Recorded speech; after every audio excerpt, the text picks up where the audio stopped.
Casting dreams until the dawn, leveling up and the world to follow. With painted heroes shining bright, venturing onward in the endless night. Where the brawn meets the brush, the story's told in the storm of imagination mold. With every stroke, the factors unfold, these are my soul. Where the brawn meets the brush, the story's told in the storm of imagination mold. With every stroke, the fate to light fall, face of my soul.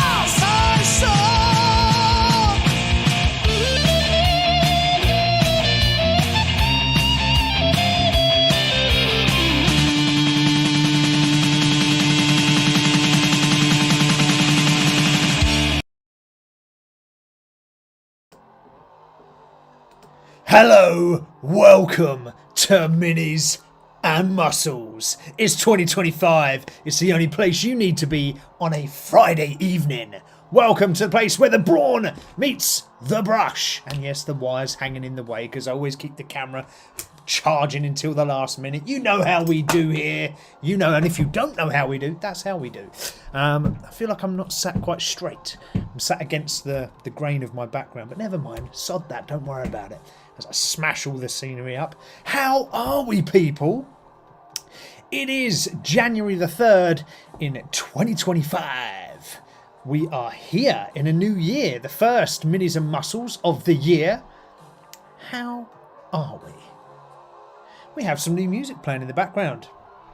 Yes, of course, we are always using the wonderful Pocket Bard app, but they've just had some new soundtracks dropped onto the app. So tonight we're running with this sort of cyberpunk kind of feel, and I'm digging it. It's pretty sweet. Almost as sweet as our theme tune, which was just playing. Hopefully you guys are still enjoying that and it's not too boring. So, apart from welcome to those that are either watching with me live or those that are watching on catch up. I appreciate every single one of you. So hello, welcome, hello. Let's have a little recap and let's go through what's going on today's show. Because it is the first of 2025. So not that we're doing anything massively special, but I thought we should at least go through an order of some sort. Main discussion for today, as usual, we have here on Minis and Muscles a couple of different sections. We have obviously the introduction, then we have a main discussion topic that we talk throughout the whole show. And that discussion topic for tonight is the future of gaming and tabletop and where that's all going. So we can discuss lots of weird and wonderful different things from the technological advances, be that in like things like 3D printing, to new sort of trends and things like that are coming up. So we'll discuss that throughout, and that's an open conversation. So please do feel free to stick in on the chat and join in and make this a good, fun participation. Then we've got our muscle moment, a bit of a continuation on from last session that we had. And I was going to talk about today the differences between home gyms and paid-for gyms out in the big wide world, and what they're like, so the benefits and disadvantages of each, or the advantages, disadvantages of each. That was that. Our painting for tonight, we're going back to our diorama, so we're painting 4 figures for our diorama. Those 4 figures, and we started very quickly. So last session, so this is our first little lady. So a rogue looking lady. Here she is. Oh, that way, Steve. There you go. So there's our rogue lady. We've got our orc or half orc lady as well. Our half orc fighter, barbarian. We've got our little dwarf mage or cleric. He's cool. And then we've got our traveller, our travelling waresman, the guy sort of selling his wares on the travelling road. So what I imagine this diorama to be when we build up the scenery will be, some a rock and a path, and the adventurers are walking down it. We've got our little cleric at the front, sort of telling the travelling man to stop and hold there, because of course in any sort of tabletop role-playing game we don't trust any random travellers selling their wares, do we? No, I hear you cry. So obviously that's going to sort of build up. We're going to have a little road there, or a little sort of hill. I'm not quite sure how we're going to do that yet, but we'll cover that in the rest of today's stream. We've got our miniatures on there. That's what we're going to cover for today, was painting. I don't know how much will get painted, but we'll continue and we'll crack on. For those of you who missed it, the other week we did finish our emulator tank. So our Sisters of Battle converted emulator tank. Look at this beauty. Look at that. That is friggin' awesome. You can see, if I just tilt it at the right angle, you can see all the sort of mud splatters up the side. You can, if I get it, yeah, you can just about make it out along the bottom here as well. It's a bit difficult to get it in the right angle. And you've got the lady on top in the turret. You've got Mini Steve over the far side here, or Minister and Priest. You've got that beautiful stained glass window, if I come back a bit, beautiful stained glass window at the rear. So that is our emulator conversion with those two flamers on the front there. So we did finish that off, which was super, super cool. I'll leave that off the side. And it has been played in battle. Huzzah! It's not done super well yet, but hopefully that will turn around at some point.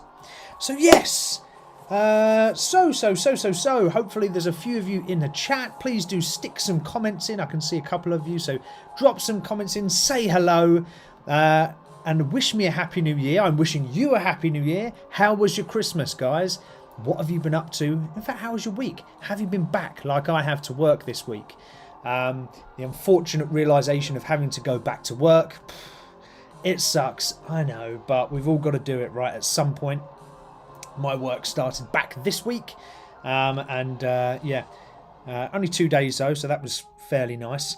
Yeah, and it's not, well, it's full on in terms of the continued cycle of pressures at work, of course, but it's not full on in terms of, you know, hundreds of meetings or hundreds of phone calls or whatever just yet. So that was a blessing this week, because I think that would have really been a tough first couple of days if it was like that.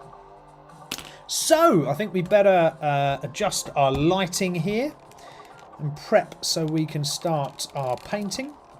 I have pre-prepped a couple of paints already because I have an idea of what we're going to paint on this lovely lady. How are we in the chat? Drop in a comment if you're there. Just going to get my paints ready. I hope you've got some fresh water. It's just a dirty glass, as I say every week, but it is fresh water in there. And I've got my fresh wet palette ready to rock. It looks a bit dirty because the sponge underneath is dirty, but it's not. I assure you, 'tis not. It is just the sponge underneath. I should probably replace the sponge actually, because they don't last forever. So I should probably do that at some point. Let's just adjust that. And oh, should have my I should have that ready already. Ready already? Let's just see if we've got the camera ready. Boom. Oh, no, that's no good with that like that. So let's just move that back a bit. That's not very bright, is it? I don't know why that's gone so dark. Why is that so dark? I don't know. It's not usually that dark, is it? Would it be even dark if I turn that off? Oh, gosh, yeah. It's kind of fading it out, isn't it? I don't know why it's doing that. It never used to do that. Oh, that's rubbish. That's really rubbish, because I need a light to paint, but you guys need to be able to see what I'm painting. That's really poop. Let's just... If I hit a button here that's doing something odd, maybe? Doesn't look like it. I don't think it's got any different modes or anything on this thing. So, it should be okay. It's just... No, seems to be the same, doesn't it?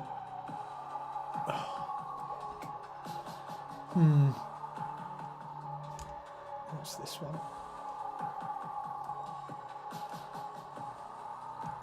No, that doesn't seem to be doing anything either. Oh well, sorry guys, that's a bit sucky, isn't it? Because that's not particularly bright at all. How can we rectify this?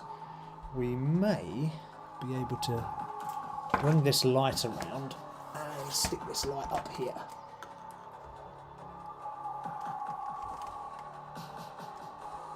Does that help? No, it doesn't really help, does it? That's rubbish. How awful. Hello, hello, hello, bearded veteran. As you can see, I'm sorting out my lighting issue. There's not very my lighting issue. Not changed any of my setup, and for some reason it's really dark on this map. So, and I don't know why. Every time I reposition my light here, it doesn't seem to have any effect whatsoever on the video. Which is really rubbish. Very strange.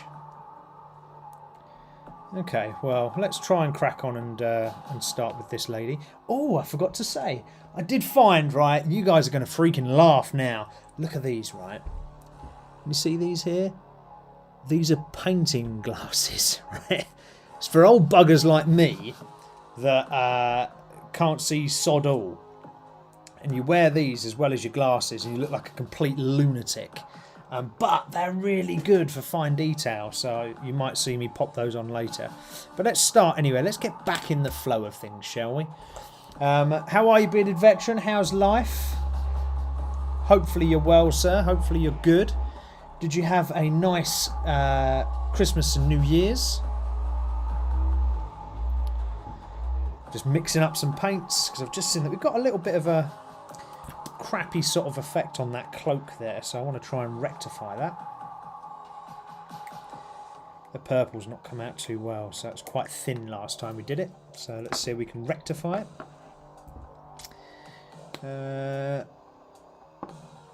Open up the camera on your computer, go into the camera settings and turn up the brightness. Yeah, well, I don't think, if I just go here, so it doesn't allow me to change the brightness of the camera. The camera here on main screen's fine. It's this camera here that comes down, which is a separate camera, but it doesn't have the ability to change any brightness. Hi Tiff, how are you? Yeah, it doesn't allow me to change unless it's got a filter on it. Oh, what's this? No, I don't think I want any of that filter. That's rubbish. Effect.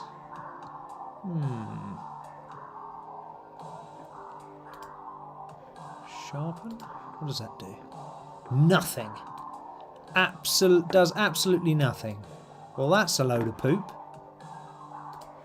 What a load of rubbish.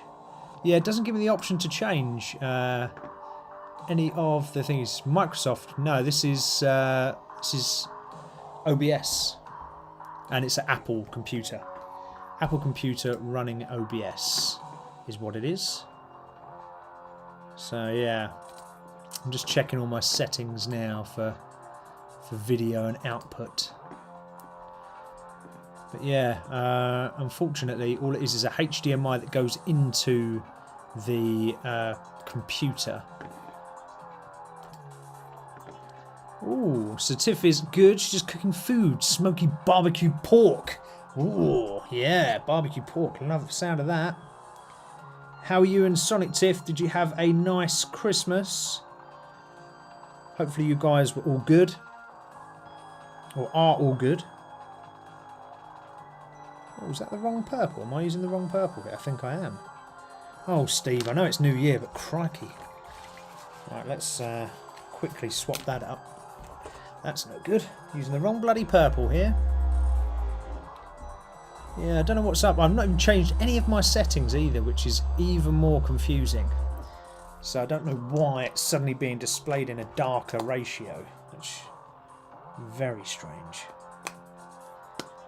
Very strange indeed. So that's annoying. It didn't look like that earlier. But never mind. Never mind, we live and we learn, don't we? We have to soldier on and get through this. Hopefully it doesn't ruin the view too much.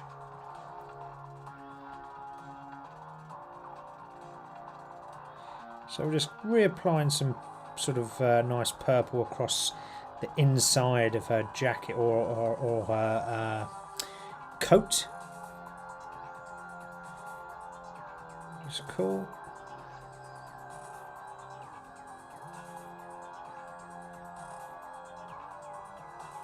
So who else has been painting models recently anyway? How's the model life going for everyone?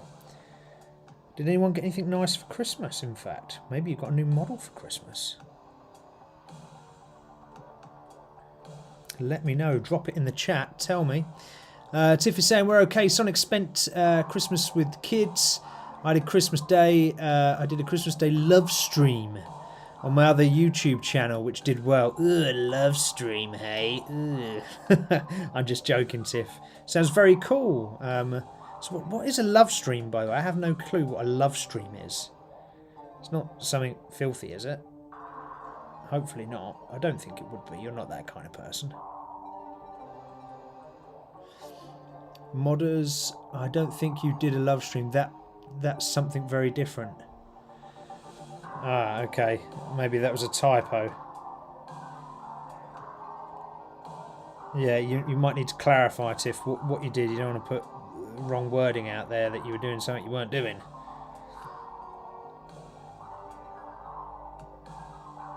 But that could have something completely different meaning-wise, so I just could be very, very wrong. I'm just not sure of what you're talking about is all. But hopefully it was still a very cool Christmas, regardless of the love stream or not love stream, whatever.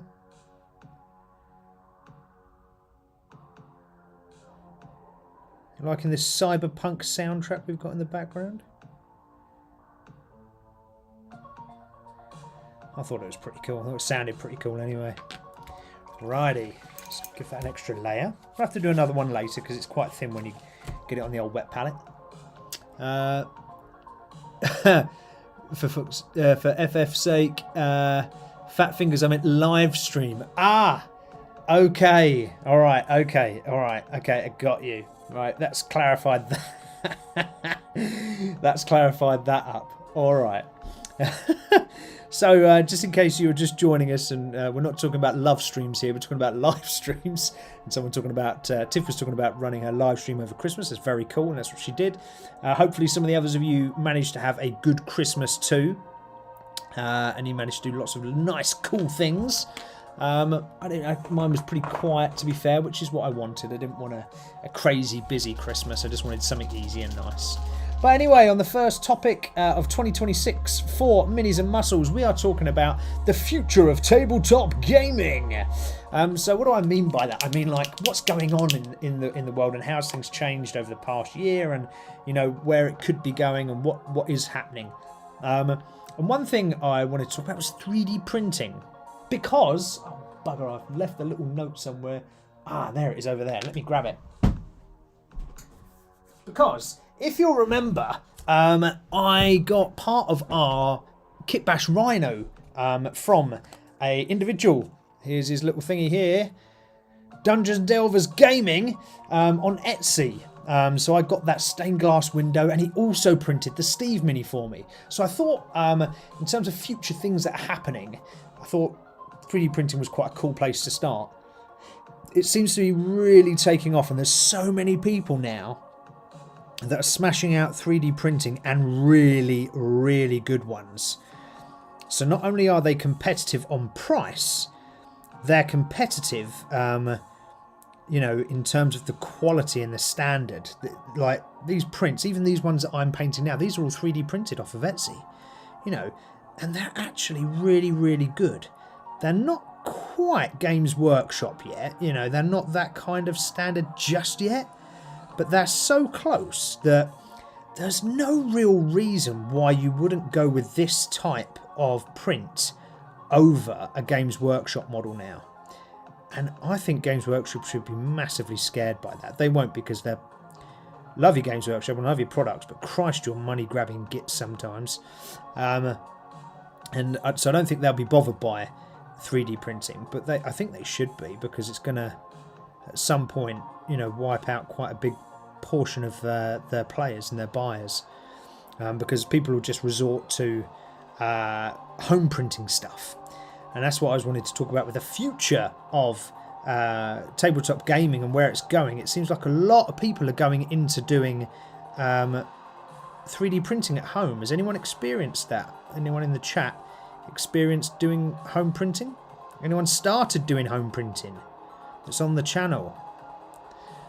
Don't know who has, but maybe one or two of you might have even started your own home printing, home 3D printing service.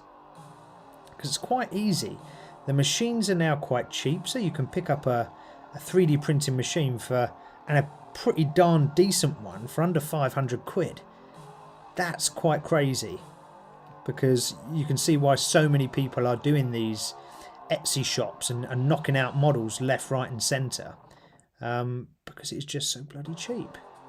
I think there's a bit of a trick to the resin though, because I've bought a few models and some are not very good, and I'm pretty sure it's down to the type of resin they've used.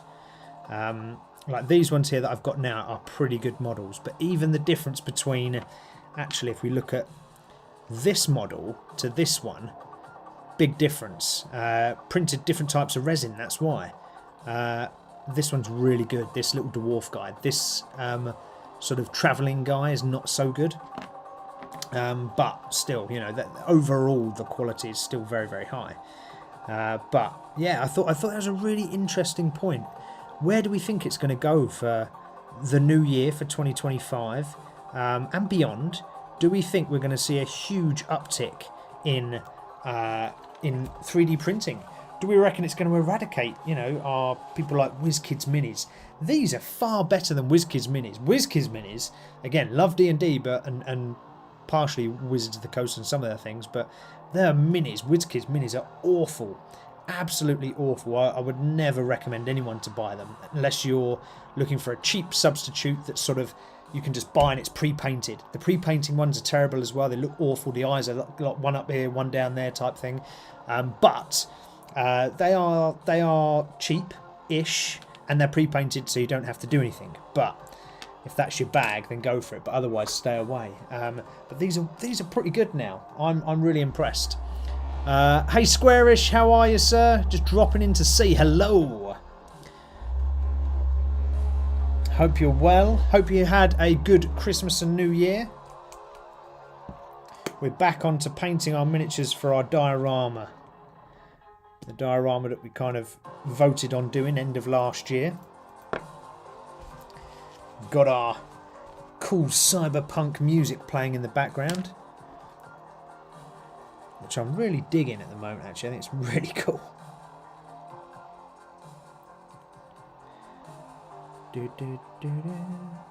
So what else? Did anyone else get anything for Christmas that was really cool? Come on, one of you must have had an awesome model that's dropped.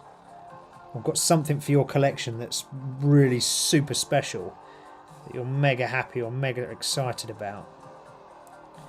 I can't believe that no one has got any new models over Christmas. That just doesn't happen. Not in a crowd like us. Or maybe, did some of you follow my suit and buy a Pokemon collection or start a Pokemon collection maybe? Maybe you were brave. Maybe you thought, oh yes, Steve's onto something here. I might give that a little tickle. And you started your own Pokemon collection. I'm still trying to finish off my one and get that first collection finished. It's quite tricky to get those last ones. I don't want to have to resort to buying off of, you know, online shops. I'd like to actually properly collect them. But it's very, very hard. Gosh, it's hard. Sonic bought me a Queen Anne's Revenge foam model to build. A queen, as in Queen Anne's, as in there was a queen named Queen Anne, or is that just the brand? I'm just double checking here. What you mean there? Is it like a big bust type thing like Bearded Veteran had? That was quite cool. Where he did it was a Queen Victoria one, but that was very, very cool. So if it's one of those, that's smart. I like the idea of that. Although I've got way too much to paint to delve into busts of the royal family. However, I do think it's very cool.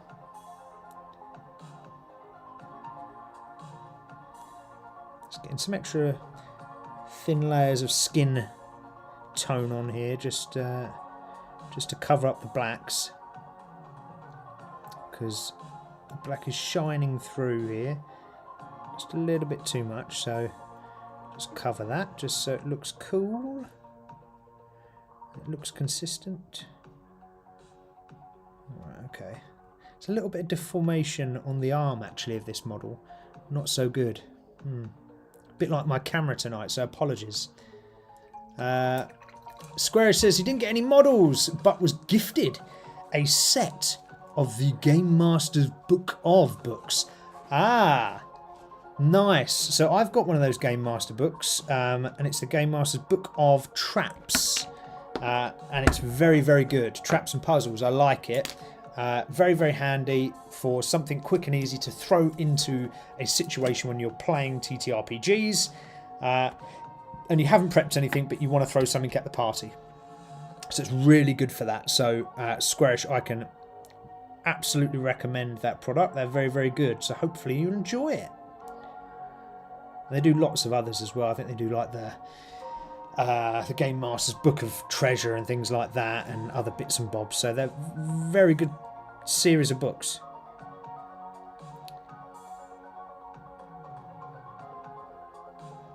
So hopefully you're enjoying them.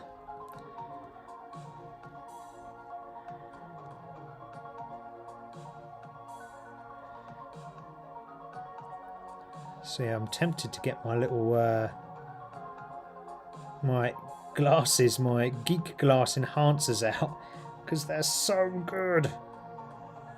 So when you're doing like sections like this, you can hardly see a thing.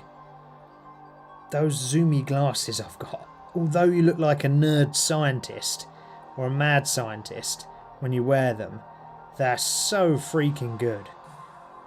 They really are good for zooming in. You can't beat it. You look like a fool, but they're very good. I'm going to have to redo the arm, I think, just to get that bit of brown done.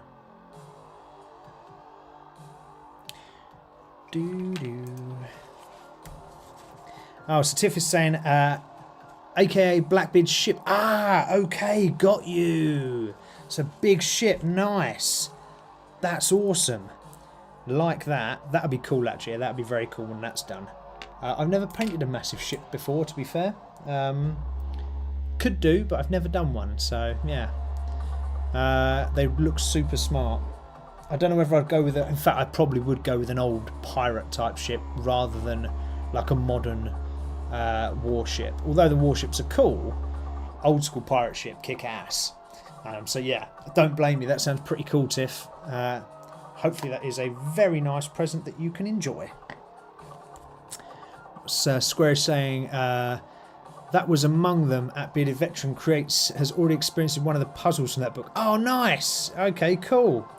I'm glad you got to demolish some people already with one of those puzzles. They are pretty helpful. They are pretty helpful just for dropping something in when you haven't got nothing planned. I do like the book for that. I've had to change things slightly in some, just to change it to fit, because some of the, I have found with some of the descriptions, it might just be me being thick again, but some of the descriptions are just a little bit off. So yeah, like I do change them. Sorry for that. I've just knocked out my signal. Oh, it's back. There you go. Someone was calling me. How very dare they? They should know during 7 PM on a Friday, I'm streaming. I can't answer a call. That's just crazy talk. Tiff is saying pre-printed foam. Nearly 70 centimetres long? Jesus!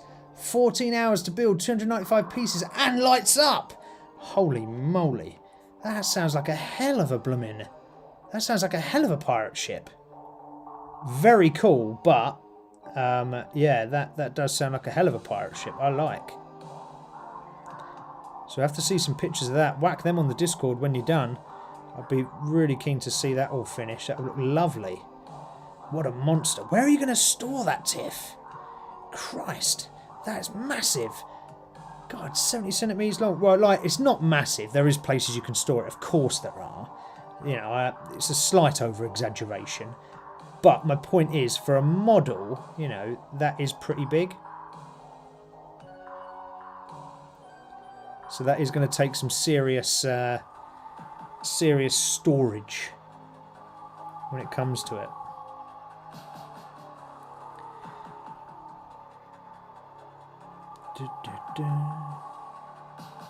Oh, I'm out of camera again. There we go. And again, apologies guys about the camera tonight. I'm going to have to look into that. I don't know why it's got this sort of weird hue effect across it. I'm not sure if OBS has changed some settings without me knowing, quite possibly. But it seems to just be portraying things really dark and with almost like a tint on them. And I haven't changed any settings whatsoever since our last live stream. So I have no clue on what is going on here. Please don't shoot the messenger. Shoot OBS. Yes, that's the ones. Although, of course, this is just a joke. You should never, ever shoot anybody. Unless you're in the military and you're doing it for a prescribed reason and justified reason on operational deployment. There we go, put that caveat in there in case we get any mentalists that watch the show later.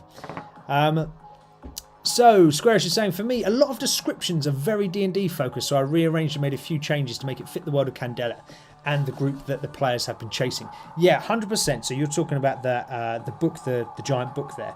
Yeah, it is very, very D&D focused in terms of the description. You're right. It doesn't really help in all scenarios for you. But it doesn't always help in D&D either because it's quite linear, some of the descriptions. So you have, that's what I'm saying, I kind of change things in that book to make them fit.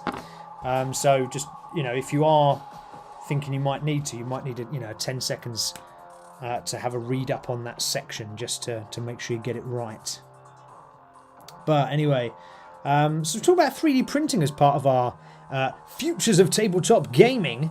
And I'll just say how much I love 3D printing. I'm not going to buy one, and I'm not going to get into it just because it's another thing you have to dedicate your time to. And quite frankly, I don't have enough time to dedicate to 3D printing as well as all the other commitments I have. So, but I seriously would, because they are super cheap. They're super cost effective. It's not like they take up a lot of space anymore. Especially if you get a resin one and not an FDM printer, which tend to be larger. Not always, but they tend to be larger. They allow you to do loads of stuff outside of modelling as well. So you can build loads of different things, from DIY things, like, I don't know, a new door handle, to minis. So, you know, they're multi-purpose. So if you want to buy one and your other half is saying, oh no, you're buying all more stuff for your minis, and they're giving you grief, saying, no, it's actually for the house. I'm buying this so I can fix things in the house when they go wrong. You know, so use that as your justification. Tell them Steve said so, and everything will be okay. So they are very cool. They do have drawbacks, of course they do. So like I said, finding the right settings and finding the things like the right resin is really tricky. I don't think there's many suppliers that do the right resin, and having your table off by just a millimeter is going to affect the entire print. So you can't just whack the printer out anywhere and do it nilly-willy. You've got to really plan for this. So make sure you do. But apart from that, I guess as well, you've got copyright concerns. So you must always ensure you're not sort of breaching any copyright infringement when you're printing off your 3D models. So make sure you're doing that in the legal eyes of the law, depending on which world and realm you hail from, because they all have different rules, of course. So yeah, just make sure you're doing the right thing when it comes to 3D printing. Morally the right thing, that is. And of course, physically the right thing, because you want to be printing something decent. Yeah, so 3D printers, I think 2025 you're going to see a huge boost of those. And I reckon it's going to become even more prevalent, where people are going to start to drop off of buying you know, suppliers like WizKids, suppliers like Games Workshop, because they can print an equivalent or better than far, far cheaper. So that is my prediction for 2025. So yeah, if you want to put a bet on, and you're a betting person, there you go. There's your scoop. So Tiff's saying, "Oh, the ship just about fits in the bookcase." Yeah, I'm not surprised, man. That's a hell of a mini to fit somewhere. I don't mind little minis like this that are, you know, she's bloody cock tiny. You know, it's nothing of this mini. In all of these minis on the table, there's nothing of them. I can throw them in a box and lose them. But if you've got a 70cm ship, just, you know, that's a hell of a size to put away somewhere. Squares is saying the blue cast looks like the white balance of the camera is off. Most use auto white balance. If you have a white sheet of paper filling the view, when you turn it on, it should set it right. Ooh, okay, I can do that. I can do that very easy. So, what, I need to get a white sheet of paper? Yeah, it does look like something's off, that's for sure. Whoop. Or do I have to turn the camera off and on again? Let's try it, shall we? Off. On. Come on. Okay. Let's see.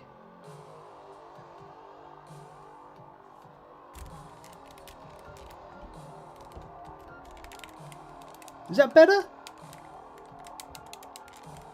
I don't know if that's better, guys. Is that better? Is that better? Tell me. Jump in the chat and tell me if we fixed it, Squarish. Is that better? I'm not sure. Hopefully it is. But yeah, that's our little lady so far. Just sort of sticking a load of colours, getting the colours out, being quite liberal, going crazy.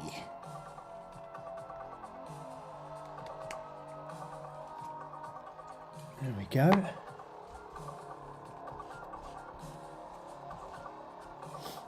Yeah. Alternatively, in OBS you can change the colour temp of the camera source, but it's best to do it in the camera if you can. Okay. I haven't tried doing the camera settings, but I can always give that a bash. I don't know. I've never used the camera settings, to be fair. I don't even know how to get the camera settings. This might be an after stream problem.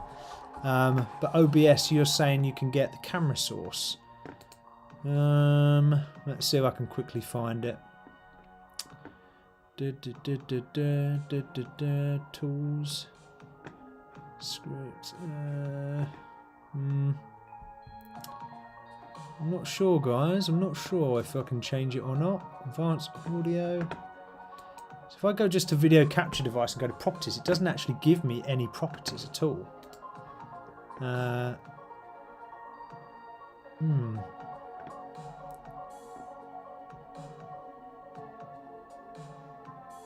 Yeah, let's try and reset this.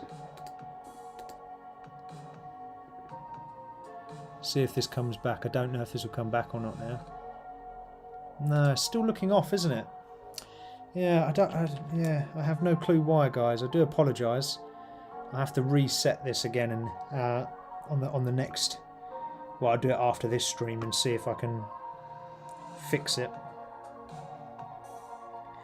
But let's carry on anyway, otherwise we'll spend the whole stream trying to fix a bloody camera, and we don't want that. We need to paint some minis, damn it! It's 2025, we've got minis to paint. Talking of minis to paint and my pile of shame, right? So, here's a question for you guys in chat. With my pile of shame, I was thinking about doing a video about it. So, opening up the boxes, not literally the boxes, but opening up the box, the plastic box that's containing all of the boxes of the minis and the bits and bobs I've got yet to paint, and just going through it all and talking about my pile of shame. Do you think that is worthy content for the channel? Not for a live stream, but for a video just to stick up on the channel. Would you people watch that kind of thing? I'm just trying to consider more varied videos to put up online, and that was one that sort of came up. I thought, oh, I could do that. Would a let's go through my pile of shame video be interesting? I don't know if it would or not, so I thought I'd ask you guys on the live just to see what your thoughts are. I'm holding the bloody model off of screen, sorry. So let me know what your thoughts are. Should I go through my pile of shame box and show you all of my models that I have not yet painted, and talk about where I got each one and why I've got it and blah blah blah? Should I do that or should I not? Big question, right? Big question. This kick-ass chick, rogue chick in her high-heeled knee-high boots. How's she going to fight off mobs when she's cracking around in high heels? I do not know. Then again, I guess some ladies are exceptionally talented in high heels and can do everything that everyone else can do normally in trainers in high heels. I'm sure there is such people. So we wanted to carry on with our talk about sort of technologies for the future and what that's all going to look like. Can't really see the difference in the black and the browns there, can you? Oh yeah, squarish if you can, yeah. Try the paper on the mat under the LED light. Depends on the camera and such. Some of the cheap ones can look good. Well, it's not a cheap camera. This is a Panasonic camera, so it is pretty expensive. There's your white paper. I mean, if I turn that off, does it do anything? So it doesn't look, but when I put that light in, let's see, if I take that out, look, instantly it goes light and then it darkens it. See that? So it must be a setting in the camera, not in OBS. Why is my camera playing fools with me? How very dare you, camera? I don't know why you're doing that. Very annoying. What's that doing? Hold on. Bear with me, guys. Bear with me whilst we piddle around here. Alright. Does this... No, it still puts that damn blue filter on.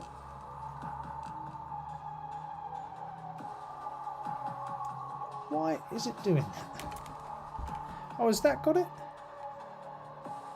Ah. We seem to have it! Huzzah! I've done it. Have I done it? Yeah, I think I've done it. Sweet. Ah, there we go. There we go. Bit of fiddling. We've sorted it. Camera crisis averted. We're good. God, how embarrassing. I'm such an old man. I can't even operate a camera. Jeez. Take a brave person to reveal their pile of shame. Extra brave if you put a cost counter alongside each box. Oh, is that a challenge, is it? Is that what we should do? Oof. I'm alright. Well, if you... would it be... The thing is, right, would it be entertaining? Would it be entertaining at all if I did that pile of shame thing? So, you know... Is that something people would actually want to see? I mean, I'm happy to put, embarrassingly, the cost of things next to stuff. If that's it. If people want to see a pile of shame, you know, if they want to see a pile of shame video. But is that actually what people want? Would they watch it? I don't know. Is it entertaining? I don't know. And that's why I thought I'd ask you guys. Would something like that be entertaining to you or not? But anyway, whilst we sort of discuss that, let's have the next topic: augmented reality, VR. And obviously, this is in relation to tabletop gaming, right? So, there's a couple of different things here. I have seen recently augmented reality tabletop games where you're playing online with a person and you're using, you know, computer generated models on a computer generated map, and it's absolutely epic. It's good, it's cheap, once you download the main software it's free, so you don't have to buy a gajillion models like you do in real life modelling, and you can play instantaneously with your buddies, right, across anywhere in the world. It's so flexible, cheap and easy to do. Is that going to be the future of tabletop gaming going forward? Is that going to be something that really catches on and becomes mainstream? I mean, I don't know. Again, it's a question for you guys in chat. What do you reckon? I haven't experienced playing a game myself. I've seen it working. I haven't played the game myself, seen it working. It looks epic. And I just thought, wow, this is going to take off. And again, is it because of the price of models and how, let's use GW, so they're kind of the standard, aren't they? The price of their models and how expensive they are, will people be driven to the online variant? Who's to say, right? It's certainly got some plus sides to it. Honey Ann, hello. How are you, Honey Ann? Hope you're well. For work we have Squarish is saying, for work we have specially calibrated bit of card to calibrate the cameras. It's a specific grade, costs about 100 quid for a grey plastic. Oh my lord. Yeah, we won't go that crazy. But I'll stick to my Squarish fix. So those that you're joining the stream now, you won't realise, but we had a bit of a camera issue. We are fixed now, thank the Lord. Thanks to Squarish and his amazing technical skills, his sheer technical presence across the streams of the internet scared my camera into working once more. So thank you. So we were talking about technology that's sort of crossing the chasm, so to speak, into the realms of tabletop gaming. And what's sort of happening for the future. And one of mine, we talked about 3D printing earlier, and one of mine was to say about augmented reality, sort of that, well, not necessarily virtual reality, but it could be. You could have VR headsets doing the same thing, but augmented reality for sure. And just computer games in general that sort of pick up the pieces where you don't have to buy the models, you don't have to paint the models, you just go onto an online console, connect to the internet, pay for the software, and that's it, you're done. And this software is dirt cheap as well. It's like 15 quid, 15 GBP that is. So it's what, 20 bucks if you're in the States. Super cheap software, and you can get that, and you can have a load of models already. You don't have to paint them. You don't have to, you know, change armies when the rules change and they, you know, crap on your army like they have done to my Sisters of Battle. How dare they? You can just change your model up. Oh, I don't like that one. Great. I'll just change it for something else because you've already paid for it and you've got every single model under the sun. I think that's pretty cool, pretty sweet. Has anyone online at the moment experienced online tabletop gaming? So, and it could be in the form of Roll20 for D&D because that's still online gaming, right? And that's still sort of virtual. So it could be Roll20 using that sort of virtual tabletop all the way through to, you know, these sort of Steam decks that run full software for stuff like Warhammer 40,000. Has anyone experienced them? What's your thoughts? My thoughts so far is it's pretty good. D&D, of course, or Wizards of the Coast are trying to they're trying to break the hold that Roll20 has on the virtual tabletop arena, and they've been creating their own version with maps and all the rest of it, and interactive elements. So expect that to come to D&D soon, and to push everyone into some kind of paid-for service, I would have thought. If they don't do that, I'll be very surprised. But I think that's probably where they're going to go.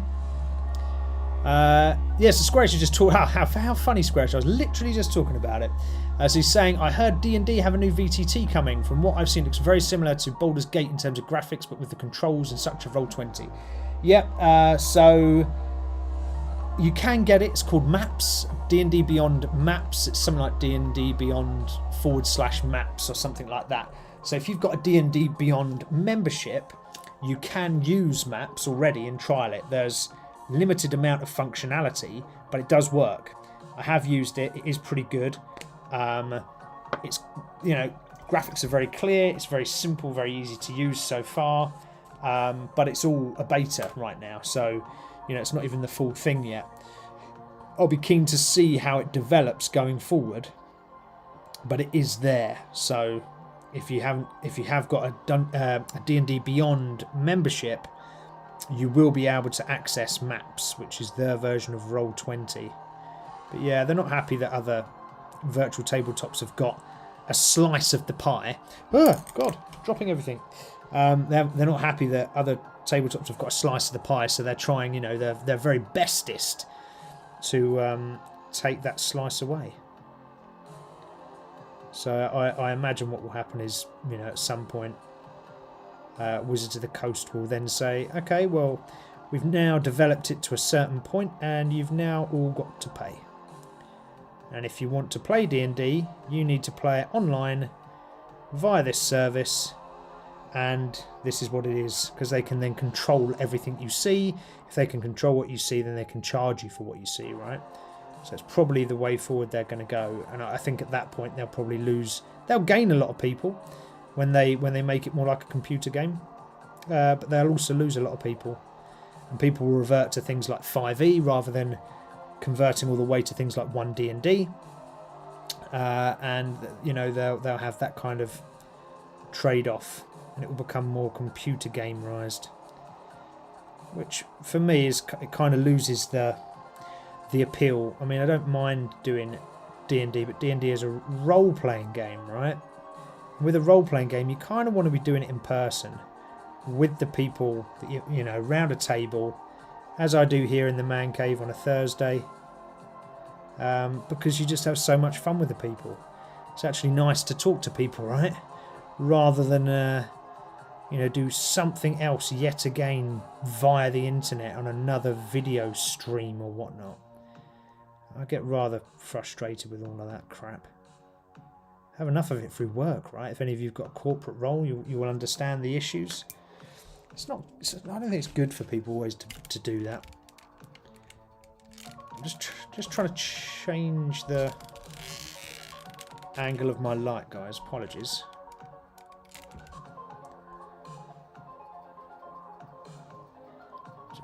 Just so the light wasn't in my face. Yeah, so that is, you know, another thing, but I don't know if you guys have experienced anything else, any other virtual tabletops, any other sort of VR experiences. I did experience the Warhammer VR experience in central London not so long ago. So you go along to this place, put on a VR headset, and you know, hold a virtual rifle and go around as a space marine, walking around this VR world, and you do walk all around. It is bloody brilliant. I have to admit, the game experience was very, very good. It was top notch. Very, very cool game. Liked it a lot. It was very, very cool. Fix It Up or Scrap It is waving. Hello, Fix It Up or Scrap It. How you doing? I hope you're well. Squarish is saying, when I was at Insomnia Scan, we had a virtual tabletop set. There was a table with a massive touchscreen embedded in it. The GM also had controls at the end of their table. So yeah, that's pretty cool. So for my table that I'm sat on right now, where I do my D&D sessions, I've actually got a monitor downstairs that I was going to mount into the table. But I then thought, too much technology, you then rely on too many other things. I wanted to keep it a bit more basic in terms of technology, because as things progress you then need to change the monitor. What about if I can't get another monitor that's the same size and shape? Absolutely awful. But yeah, so I decided not to. Yeah, so yeah, you're saying looks great, but I won't want the tech to distract from the story. Yeah, exactly. You're new to YouTube. Fix It Up or Scrap It. Welcome to YouTube. Good to have you here. Welcome to Minis-N-Muscles, the only place you need to be on a Friday at 7 PM UK time, where the brawn meets the brush, and we paint miniatures, talk geek, absolutely everything and anything about Geek World. We talk about that, and we have a good old time. So welcome, welcome, welcome. Please like, follow, subscribe, turn your notifications on, just so you never miss a show. Because you don't want to miss a show of Minis-N-Muscles. That would be the worst thing if you did that. You need this program in your life. So we're talking about the sort of advancements and the new technologies is our geeky topic for 2025. We're talking about new things that are coming out or might be coming out, or new interesting things. We spoke about 3D printing. We spoke about VR, AR. The other thing I wanted to say was sort of apps and digital sort of tools. We lightly touched on it because we spoke earlier about D&D Beyond and how that sort of helps people get into the game. It's a really good tool to help people getting into the game. However, is it a good tool once you're in the game? Once you know the game and you can understand and work your way around, you can create a character sheet and all the rest of it, is it a good tool? Is it restrictive? Does it sort of make you dependent on D&D Beyond? Possibly. Is that a good thing? No, I don't think so. You know, I'm tempted to say to my group that we're going to go back to pen and paper, but I think they'll all be put off by that. So maybe I won't say that. Because a lot of the guys and girls that I play with use D&D Beyond, as are there other apps as well. Does anyone else use any other things? Maybe Roll20 perhaps, but other apps that help them in the tabletop gaming world? When I look at Warhammer or play Warhammer, I do use the official Warhammer 40,000 app. It's pretty pants, to be honest, and to the point where I was considering making my own app. It's that bad. I was like, oh my lord, how have they even designed such a poor application? You know, Games Workshop are a huge organisation. Fix It Scrap It saying, just like to watch YouTube and surf the net. Yeah, man. Yeah, but that's exactly what it's about, right? Is joining a little community, having a chat with people, watch a little thing on a Friday night whilst you're surfing the net or painting minis like we do, and just enjoying it and having a nice time. So welcome, sir or madam. I don't know your pronoun, so to speak, but welcome nonetheless. It is a pleasure to have you here. Absolute pleasure. So there's lots of apps that are out there that will be good to use, but like I said, that Warhammer app that I use is awful. There's so many, like, what I find mistakes or missed opportunities in there for functionality. And for such a big company, big companies never do it right, do they? They never quite listen to their people properly and get the app working in the way it should. Well, that's my belief anyway. I could be completely wrong, but you know, it's generally the small, innovative companies. You know, look at this Pocket Bard. So I'm using Pocket Bard, right, for the soundtrack tonight, as we always do here on Minis-N-Muscles. They're awesome, all right? They have an awesome, soundtrack. They have an awesome collaboration space. They have a great Discord channel. They listen to their subscribers, their members, and they fix things. They're proactive on fixing stuff. And they make a bloody good tool. And then you get the big companies that create these apps. It's all a bit like banking apps, I suppose. They always change them and make them worse. Someone comes along with this crazy idea and thinks, oh yeah, that'll be great, people will love it. And it's terrible. So yeah, so that's my kind of whinge on applications. There's plenty out there, and I think I might maybe design one myself at some point. Because I think there's a lot of things you can just do better that they don't seem to want to do, these companies. So yeah. So Squarish is saying, because most of my sessions are run over Discord, I do find Roll20 helpful for guiding people through character creation at the start of the campaign. Yeah. So things like Roll20, even D&D Beyond to a point, even Warhammer app, they're really helpful for the initial setup for someone that's never done it before. But that's not to say there couldn't be another app that is just as good and just as well created. My issue is that they just don't seem to. I suppose Roll20, Warhammer app, D&D Beyond, they're big, right? So they're just everywhere. So there's a lot of compatibility, I guess. They work on all different sorts of platforms or mobile phones or whatever. So you have that. Yeah, there are some good points to them. I just think for such big companies, they always miss the little tricks. But they're certainly helpful, these pre-planned apps, whether it's a big one or a small company. But they're super helpful for getting new players on board. So if you've never played, Warhammer 40,000, but you want to get into it, or, whatever that game is you're playing, they're really helpful. Like, really helpful for getting yourself into it in the first place. So yeah, I can agree on that part and say, yeah, they're very good for starting off, setting up and getting yourself going. Makes things a lot easier. So what about you? Fix it up or scrap it? What do you play tabletop role-playing games? Do you play perhaps any other tabletop skirmish games, maybe like your Warhammer? Do you collect Pokemon? Do you follow other sort of geeky topics? Retro gaming, perhaps? Is that something you're into? You're a bit of a NES whiz? Drop it in the chat. Let me know. I'm just finishing off a couple of little details on this rogue lady. Oh, she's got sort of a knee pad down here, isn't she? That we need to finish off. Okay, we can do that. We'll do that in this darker brown. Quite like this dark brown.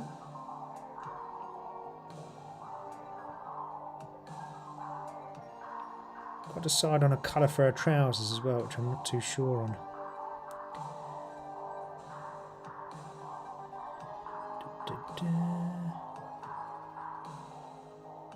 Let's get some colour in the corners.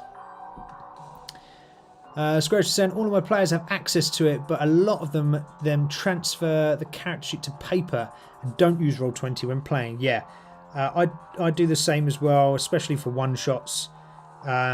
It's handy for the GM to have stuff online so they can see it all, so they have access to it. But if they're if they then want to transfer and go across to paper, that's absolutely fine for my games. As long as I get the first copy and I can see what they have, like the passive perception, like I can understand what their skills are, just so I can set DCs accordingly when I'm playing, because it just keeps the DM informed. Oh, okay, got that and that. Oh, she's turning out good, this Chica. She's looking awesome. So what about everyone else anyway? What about everyone else? I've forgotten what colour we're using this one for the straps. So another thing for sort of technology advancements for 2025 for role-playing games and things like that is what I wanted to talk about anyway, because my show, so I'm going to talk about whatever I want, was accessibility and inclusivity. So, and by that I'm talking around how to get new people involved, and which is actually related slightly to what we were talking about just a second ago. Having easy to use, quick ways to get into the game. Now, I'm not sure if Warhammer necessarily has a quick and easy way to get into the game. I guess they've got a sort of skirmish game called Kill Team, which is a sort of condensed version, but to get into actual Warhammer, whether it's Age of Sigmar or 40,000, it's quite a laborious task of learning a lot of rules, which is not always particularly helpful, because not a lot of people sort of want to go deep into lore and sitting there reading a bloody rule book all day long. It can get repetitive. But the app, again, the apps do help because, like Squarish pointed out, you can just jump into the app and upload your army and it gives you kind of statistics. And like a bit like I did, I was running with individuals that know Warhammer, so they could just guide me on the bits, which really helped.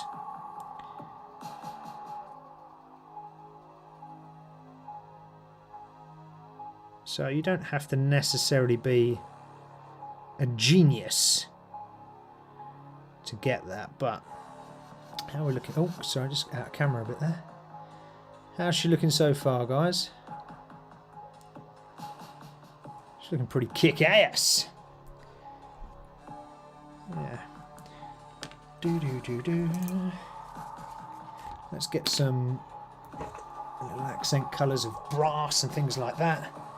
Get it on the old vibrator. No, not that kind of vibrator, you dirty perverts. It's just a paint shaker. Relax. Go off, bearded veteran was here. He'd be having a field day with filth comments.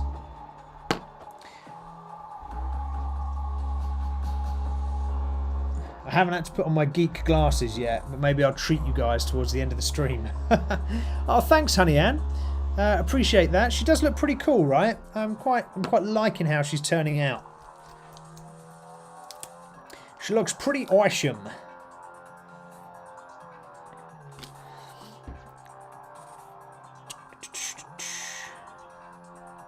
So now, if I had those geek glasses on, they'd be really helpful for doing this.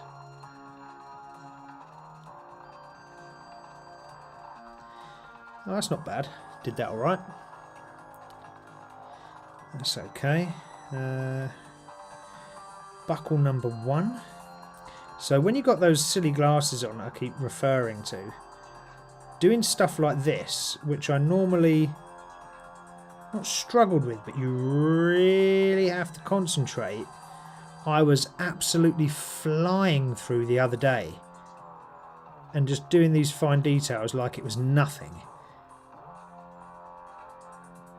And I'm not bad at doing the fine details, as you can see. You know, I'm quite quick still at doing it. I'm not awful, but by Christ, I was going fast the other day when I was painting some models. I was just like, boom, boom, boom, straight on next one. It was very, very cool. In case you haven't seen the geek glasses, I'll grab them in a second, but they're a monstrosity, but a necessary monstrosity, I feel. So they're these, is what I'm talking about. You see these? These go over these glasses and you look like an absolute nutty professor, so I've not put them on. I'm kind of avoiding, or trying to avoid that. But they are very good. They do work very, very well. There we go.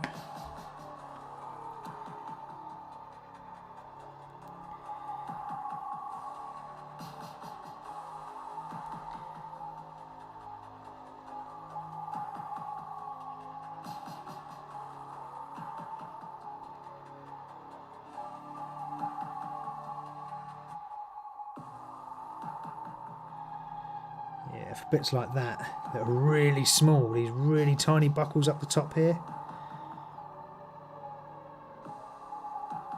I could do with me nutty professor glasses. Well, that's not bad. I'll take it for now. I can always tidy it up later when I'm off camera. You can't all see me looking like an absolute nutter.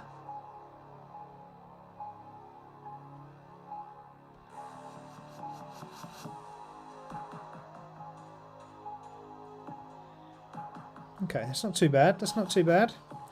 We'll go with that. Right, close that down. Do. Just coming along though pretty quickly as well, which is nice. It's always nice to get a model that you can kind of go through quite fast, and she starts picking up, or he starts picking up, and you start seeing all of the detail. You know, without, I wouldn't say without effort, because it all takes effort, right? But without absolutely having a heart attack about stuff.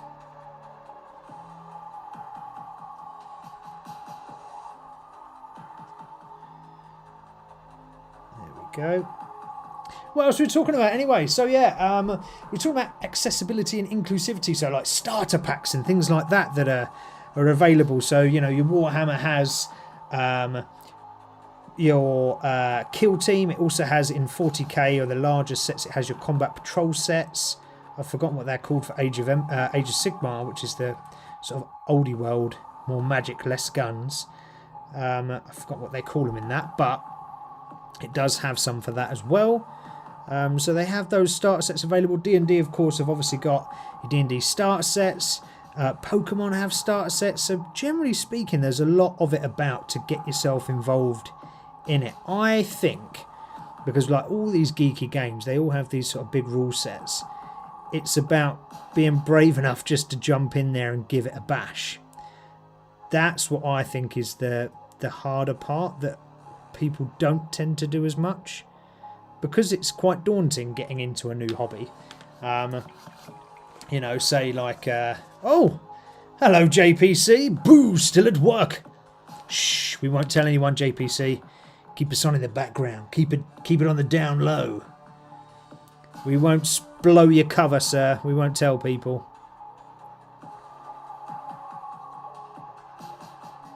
As long as your boss or your colleagues don't watch Minis and Muscles, then we'll be safe.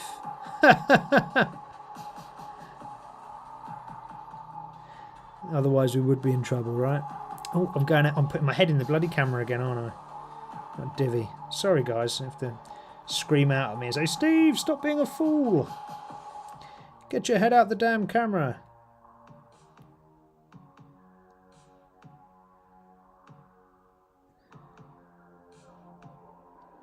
Yeah, so there are plenty of starter sets available, and then there are lots. One thing I love about the geek culture, for accessibility and getting into gaming, there are so many groups.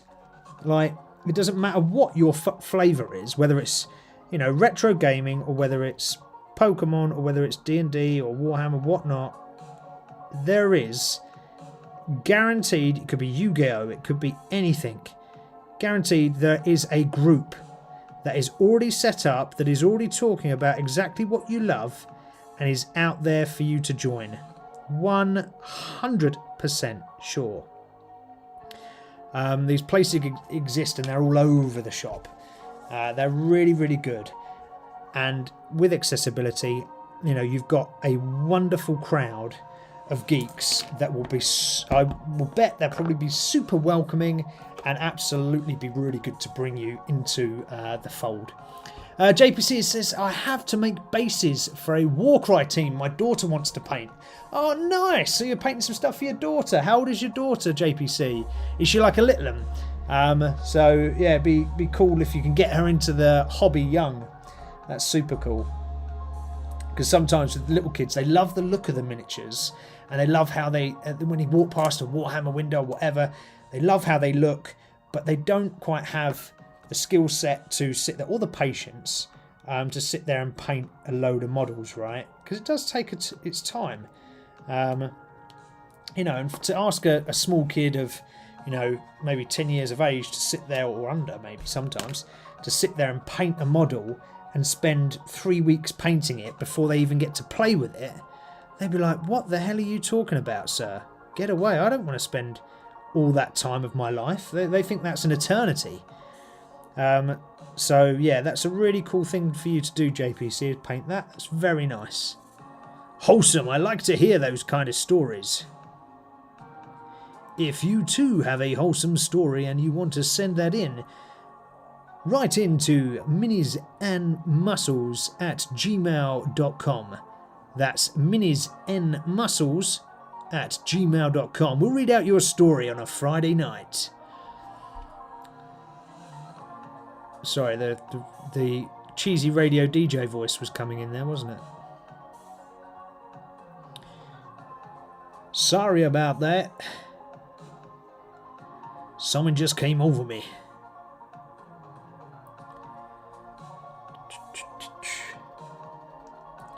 So how is everyone's weekend looking? How's it shaping up? What are you guys doing over the weekend? Are you doing anything at all? You might not be. That's no reason why you have to be. I was just being nosy. Me? What am I doing? Well, I'll tell you what I'm doing. I do have a Warhammer battle on Sunday. So it's 1v1v1. There's 3 of us. It's a huge melting pot of chaos and doom as we all ascend into the battlefield and shoot each other and cause mayhem. So that'll be good. Me and my 2 buddies are playing a game of Warhammer 40,000. That will be very, very cool. I'm looking forward to that. The sisters will be out as usual. I haven't quite decided on which sisters will be going out though. That's what I've not decided on yet. So obviously, depending on what models you take, depends on the capabilities you bring to the war. And I've not quite decided yet on what I'm going to do. So I do need to pull my finger out a little bit and plan that. I have some thoughts, don't worry, but I haven't set it in stone. Not that I have to really, but it is Sunday, so it's not long away, and I will be playing, so I need to do something.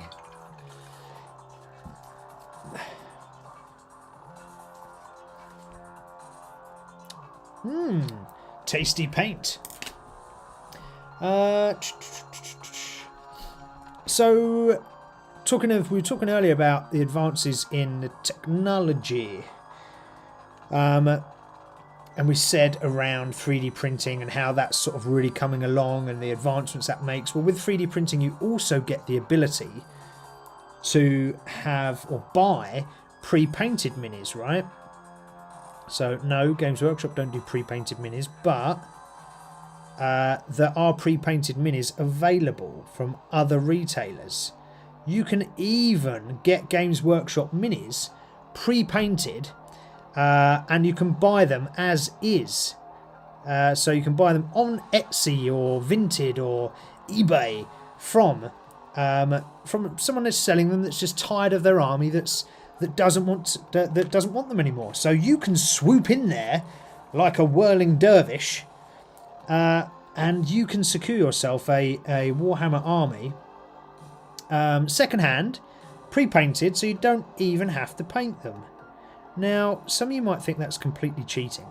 Well, it's part of the hobby is obviously the construction and the painting and the enjoyment that gives you.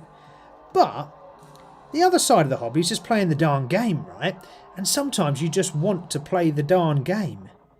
So, you know, I am considering just buying someone's old army to play myself. Pre-painted, so I don't have to paint another army. It's not my favourite faction, so I'm painting the sisters, which I love. You know, so it's not my favourite faction, it's just a side faction, just for a bit of difference. So I have chosen my army that I'm going to do on a side collection. I'm going to save up some pennies. And that'll be orcs. So I am going to collect some orcs. Just because I love the miniatures. I think they just look so cool. They're so random and mental. I just love the sort of craziness of it. And the not give an F. So it's just like everyone pile in and go crazy. I like that idea. So for me, I think that's what I will do, is I'll collect some orcs. Yeah, so that's going to be my second army. That'll be nice. Be a nice little difference.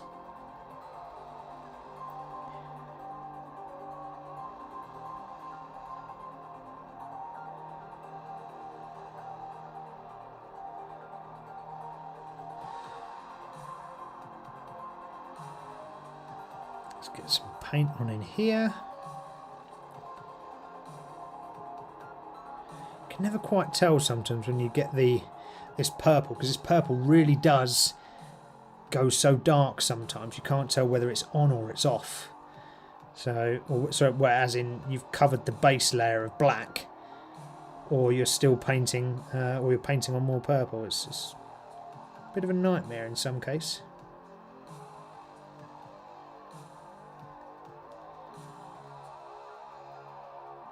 There we go. Smooth that over. We have got a shirt to do, actually. What should that be? Let's think. Thinking like a light colour. Thinking like maybe a white or something. She's got this sort of waistcoat in the sort of darky red colour. She's got black trousers, brown boots. There's a lot of blacks and browns. I think we might go with like a white or a creamy coloured shirt. I think that would probably look quite cool.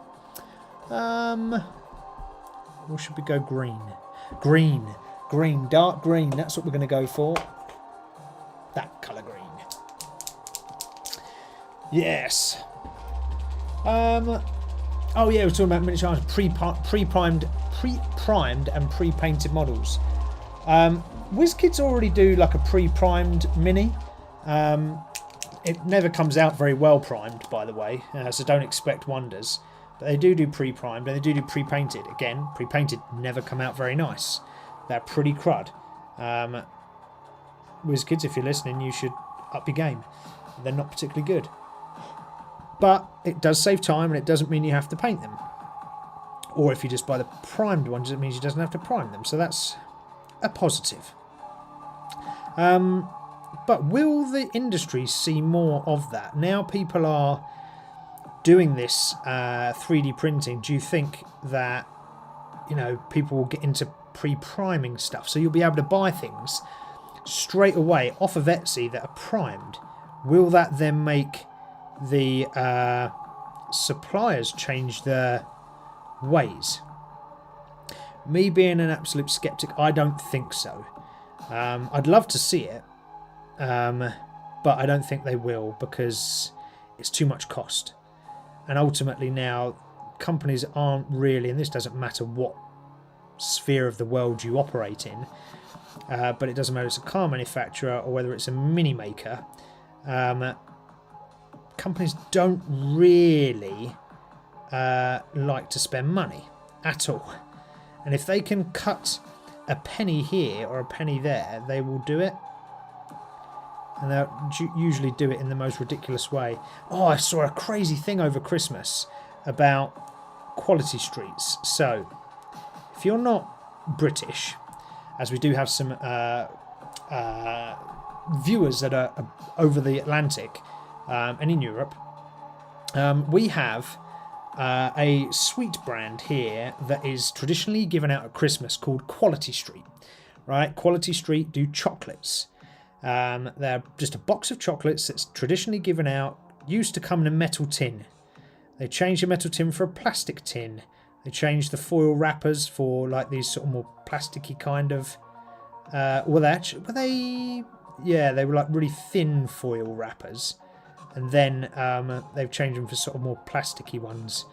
But in 2006, right, they used to get 137 on average sweets in your tin, right? And in 2024, you get 63 sweets in your tin on average. That's insane. It's from 137 to 16 in like 10 years or so. Less than 10 years? Yeah, less than 10 years. No. 14 years, whatever it is. Yeah, that's a crazy change. So you get under half the amount of sweets in your tin now. The tin's half the size. It's, you know, super lightweight. They've changed some of the chocolates and put in. You'll now find you get a lot of things that have got instead of just chocolate chunks, it's like chocolate with caramel, because caramel's cheaper than the chocolate itself.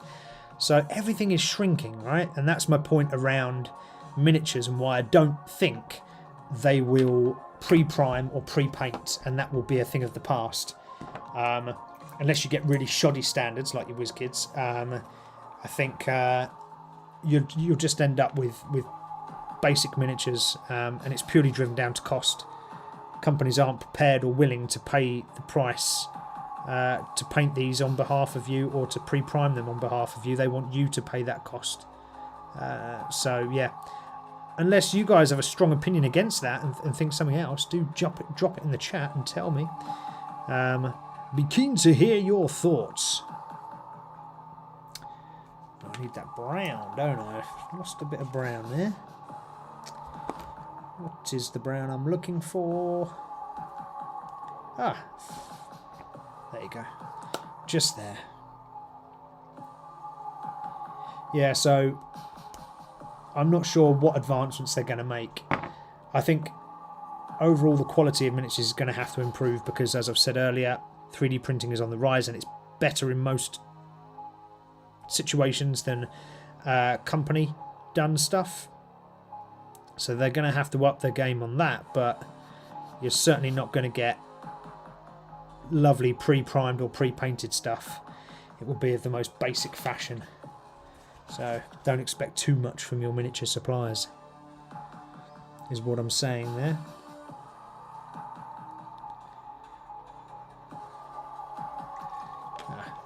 Wrong colour. Just like that.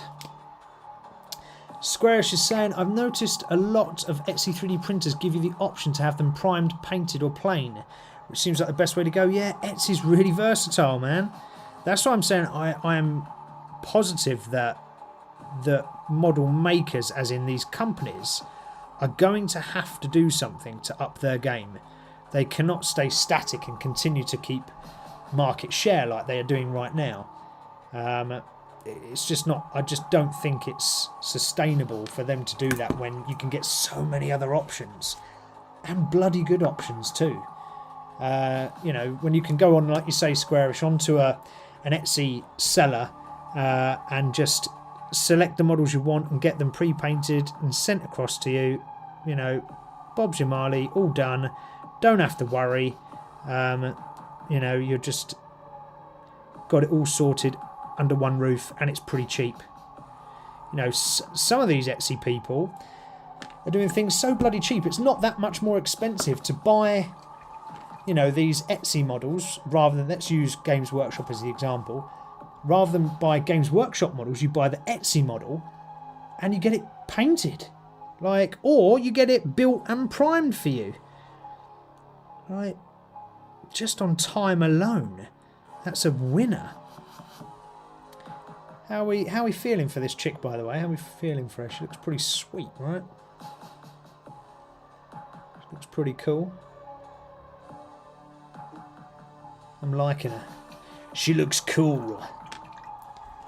I'm going to get a slightly darker skin shade for her lips. I'm not going to give her ruby red lips. She's not a high street hussy, you know.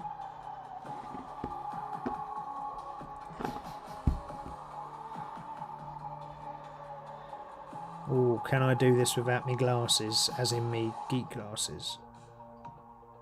Oh, it's too much. Too much paint.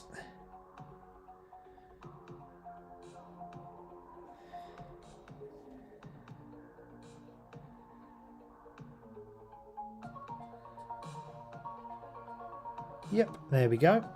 Lovely. Just a tiny... So the two shades I used there, I don't think you'll pick it up on the camera, even if I zoom right in. Might pick it up if I use phone cam. Where's phone cam? Come hither, phone cam. Oh no, I've got a new phone. Well, I haven't got a new phone. I've got an old phone.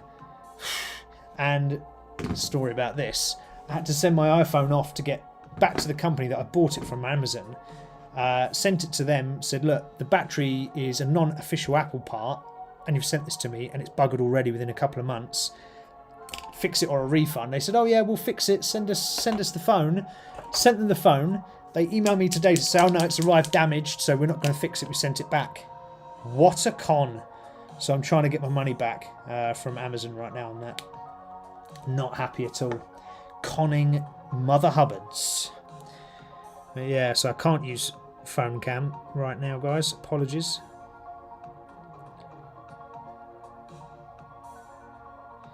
I might have to shortly use my little geek glasses to get the eyeballs done.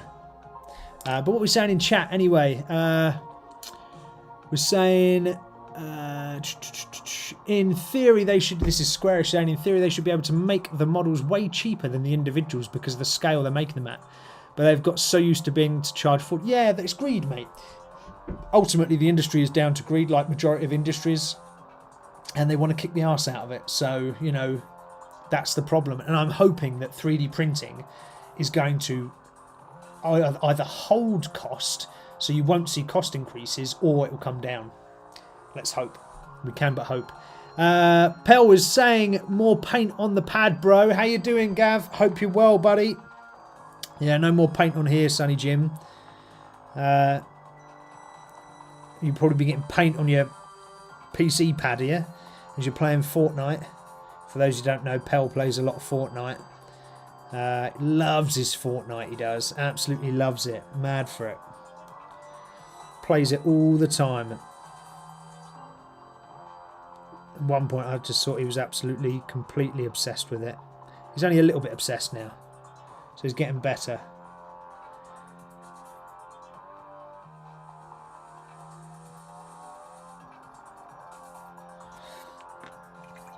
Yeah. Right, okay, so I'm just going to park this little lady to the side. Oh, where we go? And put her there. Pell's saying, yeah, boy, I'm rubbish. Oh, no, he's not. Don't let him talk that. Pell is not rubbish at Fortnite. He's pretty good. He's pretty slick when it comes to Fortnite. Doesn't like to admit it, but he is. Just looking for another paint. Not that one. Pell is very good at Fortnite. Does anyone else online play Fortnite right now? It's a pretty good game, to be fair. I've played it recently. It's quite challenging. Get my butt whooped by 10-year-olds. No, that's not what I want. Do you ever have this where you... Aha! Found it. There you go. I was going to say, do you ever have it where you can't find a certain paint you're looking for? So the problem is, because I filled the racks that I've got, and then I have to put them in drawers, because I've got too many paints. So the paints end up going bloody everywhere. And I don't mean everywhere as in all over the floor, but they end up going everywhere as in all over lots of different spaces. But yeah. Oh, crikey, I should do my muscle moment, shouldn't I? Because it wouldn't be the place where the brawn meets the brush without talking of our muscle moment. So we'll do that shortly. I'll just get some paint onto this dwarf. So we start the dwarven cleric. This is going to be quite an easy one to do, I think. It's quite a simplistic design, and all the sort of areas are quite prominent, so actually painting this guy is going to be hopefully fairly fast, he says. Now, I say that now and it'll probably take me a bloody light years to paint him, but it shouldn't do. Sorry guys, painting out the camera again.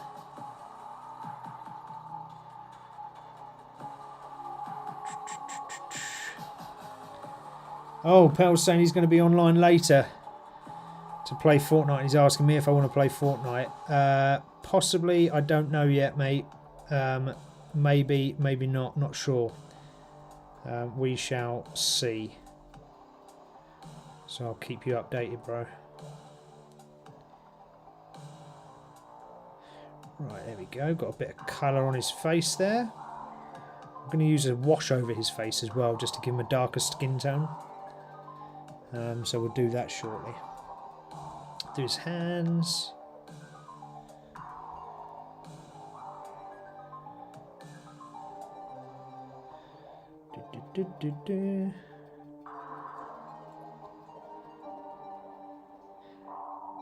So for this week, for our muscle moment, I wanted to talk about home gym versus paid for gym. It's kind of continuation of our New Year's theme. As we spoke just before Christmas about, you know, being consistent and setting realistic goals for ourselves. Well, what, you know, bringing that realistic goal into the idea of it. Well, what is realistic? Should we go home gym? Should we go gym membership? So do stick it in the chat and let me know, and do shout out. Tell me what you do right now. Do you have a home gym? Do you have a gym membership? How do you do yours? How do you do your training? Do you home gym it? do you have a gym? Do you have a gym membership? Stick it in the chat because that will help sort of shape the contours of the conversation. Whilst we just add the last bits of skin tone to this dwarven cleric before we put him down. He's a slightly, because he's dwarf as well, he's a slightly larger scale than the lady rogue, the human rogue we just painted. So he has these sort of giant meat claw hands and, you know, big facial features, etc.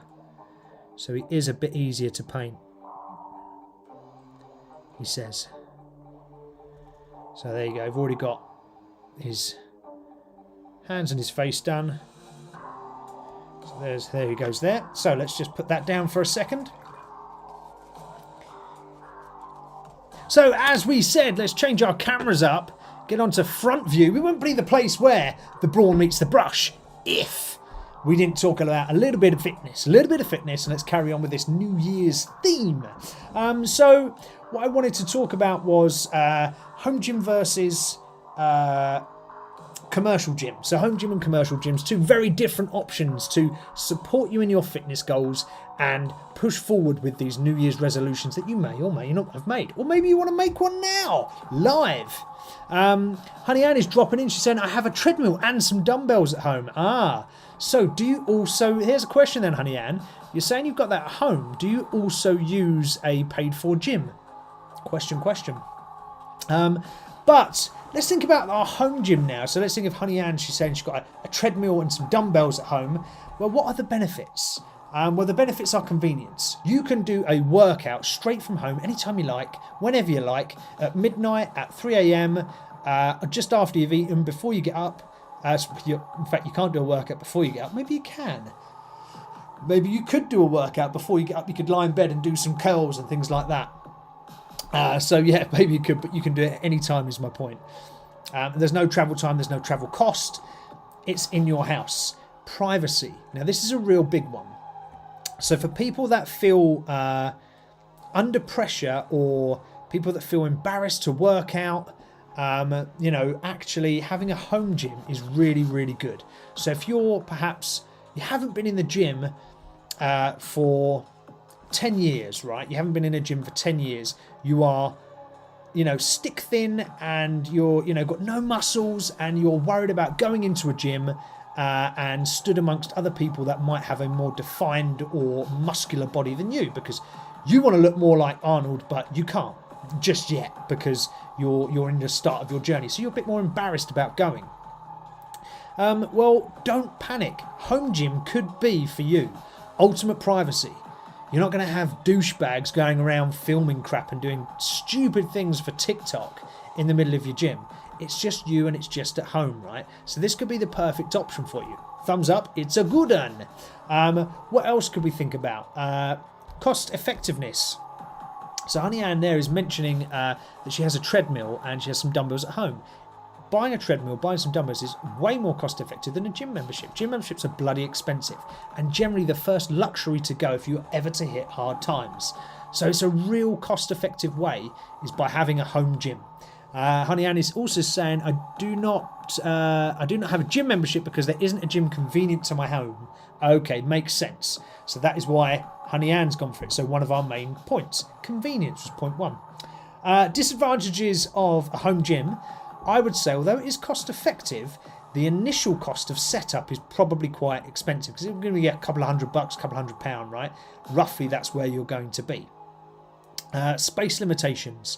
You need space to put in all this equipment. So if you're going to have a treadmill or a step machine or weight bench or whatever it is, you're going to need space. Where do you put it all?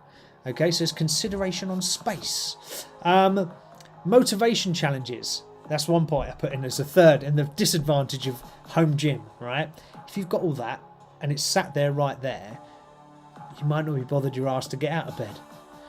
You might just go, oh well, it don't matter, it's just there. And you might end up forgetting about it because you become complacent. Whereas if you've got a gym membership and you're paying for it monthly, it might inspire you a little to think, sod that, I don't want to waste my money. I want to go there and use that facility. I even know people that used to shower at the gym every morning and every night and use it, twice a day. They brush their teeth there, shave in there. It was ridiculous. One guy shaving in there, shaved his head in there, the lot, as in head. Did absolutely everything in this gym. Ridiculous. And he never used to use a shower at home, ever. So he saved himself whatever it was per year. I thought, maybe it's cheaper than a mortgage. If you had a gym membership and you went there a couple of times a day, you could wash, you could shower, you could stay dry, you could stay warm, you could work out. You could you could even wash your clothes in the sink there, right? You could almost get away with that, and dry them under the hand dryer or something. But yeah, I don't know. I'm not saying it's an alternate place for having no home, but what are the benefits of a public gym? Well, variety of equipment. There is no way on God's green earth you are going to have the same amount of equipment that a public gym will have. A public gym will have absolutely everything, generally speaking, and probably several different variants of that piece of machine that you're looking for. So that's really, really beneficial. So that's a big plus for the gyms. Social atmosphere. It is a social environment. Yes, I did mention there are douchebags that go around filming on TikTok and things like that, but not everyone's like that. Generally speaking, the people at gyms are pretty good.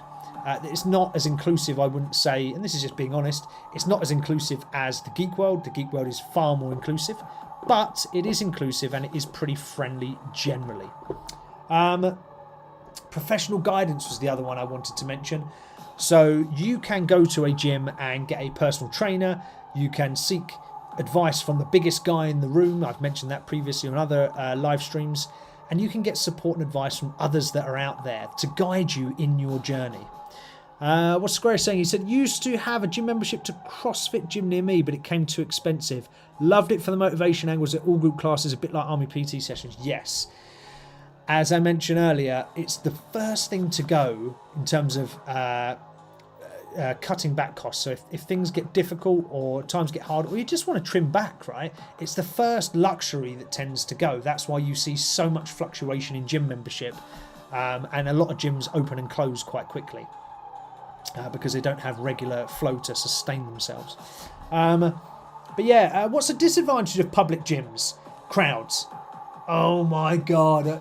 Even my gym that I go to, which is a bloody good gym, waiting for a piece of equipment because someone's either got it or he's got out about 10 different bits of equipment, or they've got 6 people on one bit and they're all rotating through together. You're like, oh man, it's an absolute pain in the butt waiting for stuff. So always have backup exercises to do. So if you can't do X on there, go and do Y on there.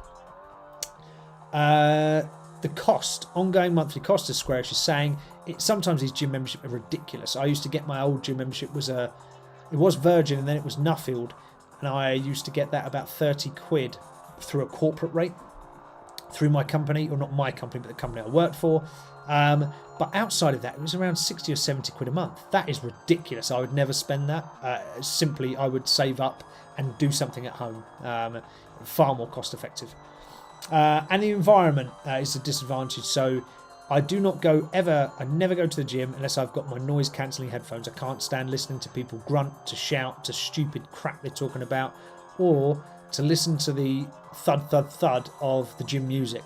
I have my own music, thanks very much. So that's kind of a quick wrap on those.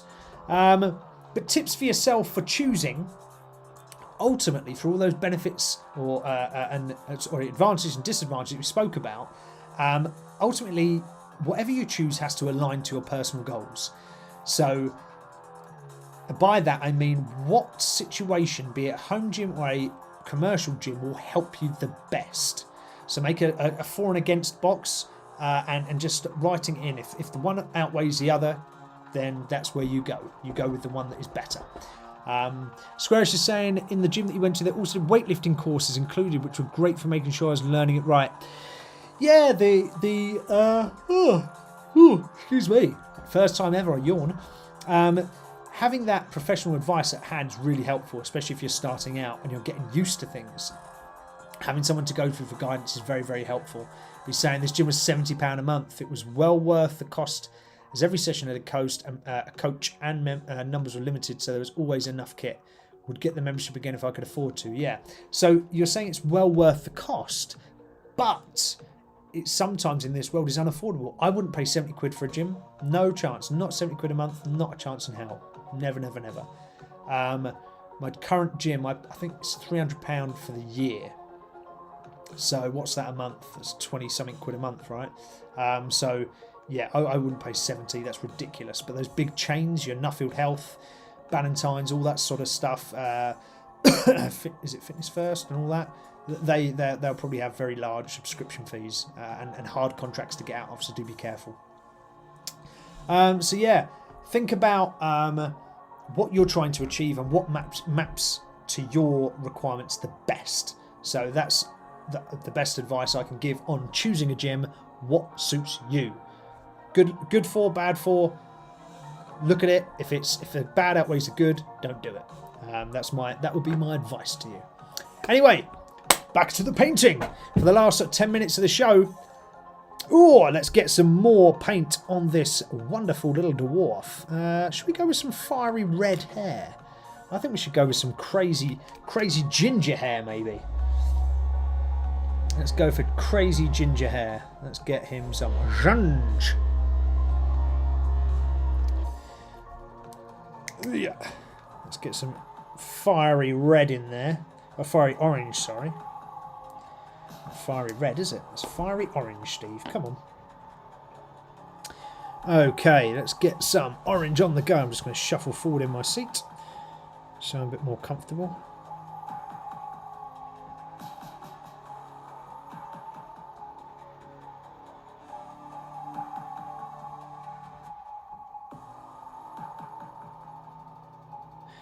There we go. Yeah, my gym, I do some home stuff, and a recommendation on a bit of that home stuff is actually, I think I spoke about it before, is things like insanity workouts. You can pick up an insanity DVD off of eBay for £10 at best. You know, start with that if you don't know where to start. It will certainly give you the motivation. The workouts are really challenging as long as you push yourself, as per any fitness. But they're actually very, very good. Very, very affordable. You don't need any kit. You can do it all without any equipment. So that's where I'd start. And I'm actually going to start doing some insanity workouts myself in my garage. Below the man cave where we're sat now, I'm going to clear some space and start doing some stuff in there. As an addition to the gym, that is. Because it gives you something different. It gives you a different type of workout. But we're not working out right now. We're painting models. We're painting our little dwarf that's going to go in our diorama. So we've got 4 figures to paint in this oh God, voice is drying up. We've got 4 figures to paint in this diorama. We've got our human rogue, our lady who we've just finished. We've got our fiery dwarf, fiery haired dwarf who we're doing right now. We've got our half orc lady. She will be coming out at some point. And we also have the rogue trader, so that travelling trader with his huge backpack. We've got him to paint as well. Squares is saying, admittedly, that was for the top package, so anytime access as many classes I want. Small local gym, support all local business. Yeah, like it. If you can afford to do it, it's great. Like, you know, and that's any local business really. If you can afford to support the local business, if it's your friendly local game store, you know, I bought a book from there only the other day. It was a couple of pound more expensive than online, but you know, I'd rather give the money to them than give it to you know, big corporations really. Sometimes you get sick of these big corporations stealing everyone's money all the time. So if you can afford it, it's very good. And gyms do have a lot. I think personally, gyms, a commercial gym that is, is really good as long as you can afford it. I think it's probably the better option if you can afford it, because it gives you so much variety. Like Squarish is saying, most commercial gyms offer guided classes, so you can just go along. You don't have to think about what you're doing. Someone's going to sit there and say, right, lift this, pull this, push this, you know, and you don't have to think. When you're tired after a week of work, I think another thing that puts people off going to the gym is actually having to think about what they're doing. Whereas if you have someone to do that for you, it makes it very, very easy.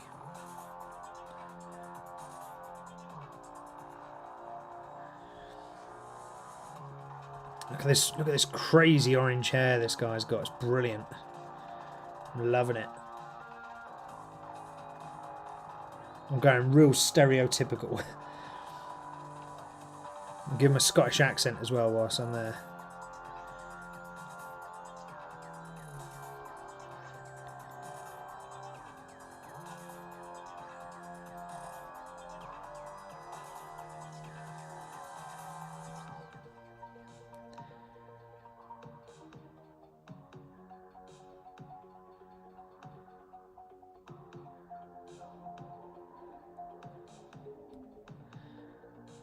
Back of his hair. There we go.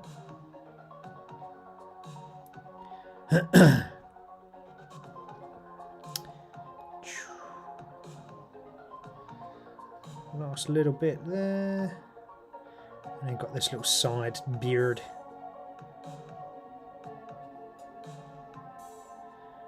I have to come back and tidy some of this up because it's not my best paint job, but you know, we'll soldier through.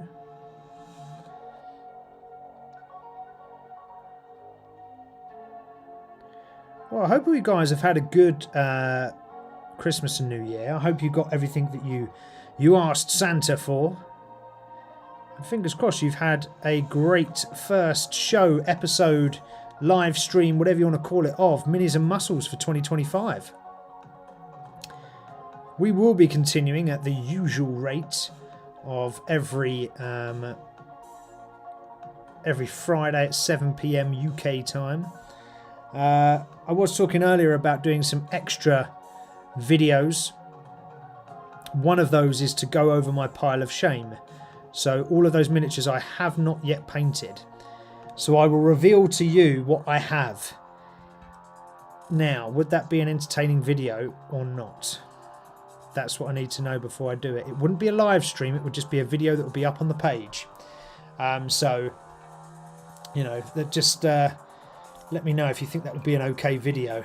Going through the pile of shame and seeing what Steve has that he hasn't painted. And then I'll reveal maybe the costs of stuff so you can laugh at me. I might even reveal the what's it called? The days I got it as well, so the dates I got it, sorry, because that's quite important, because that's, you'll see how long I've had some of this stuff that I haven't painted yet. Really bad. So would that be an interesting video? I don't know, you guys tell me.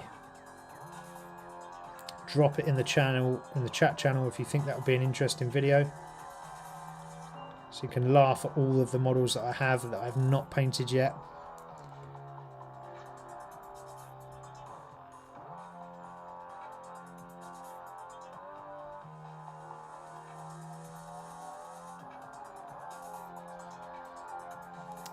What else is saying? Admittedly, it's, oh no, so Square saying, lugging a big camera and tripod around for work is the closest I get to exercise at the moment.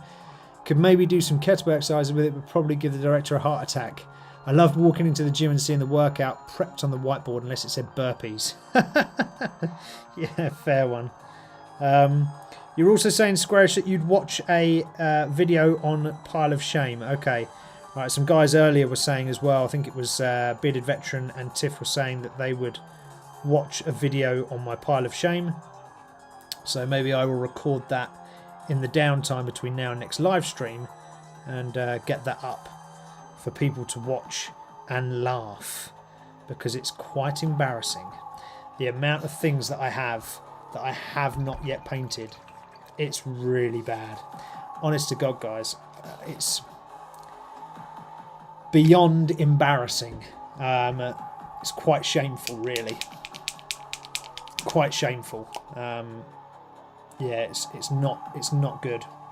So watch out for that video. I will do it. I promise now that I will do that video. Watch out for it. You need to watch it. It will be a very interesting video.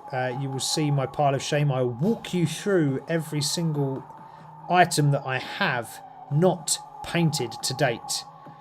There is a lot. I'm not going to say how long the video is, but it's not going to be 10 minutes. It's going to be I would say it's going to be fairly long. So keep your eyes peeled for that embarrassing video I'll shoot, and I'll go over every single piece that I've not painted to date. For my sins, and maybe we'll do like a little monetary tally as well at the same time. I don't know if I can bring something up on the screen and it shows at the same time as me recording the video what the cost is. I might be able to do that post edit actually.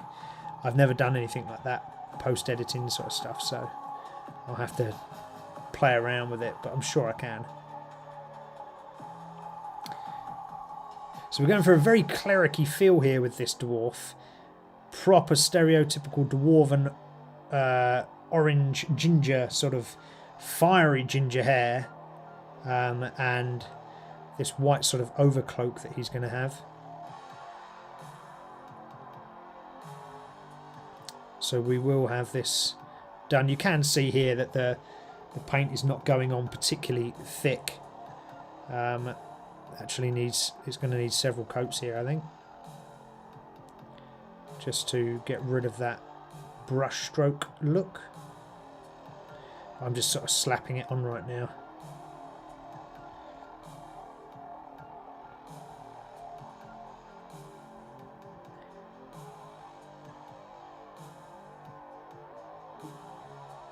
There we go. Just so we've got a little bit of colour on, because it's quite an easy model to paint. Oh god, throwing him everywhere. Quite an easy model to paint in the sense that it's really, although it's still a 28 in-betweeny 32mm scale model, it's quite large size for everything, so dwarf models tend to be this way, so they tend to be slightly easier to paint, to be honest.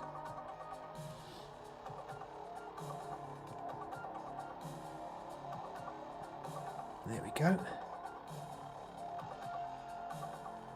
Yeah, what else is saying? Square's saying to get through that pile, have your D&D players paint models in exchange for inspiration points. No, it's okay. I don't think my D&D players will want to paint the amount of pile of shame that I've got.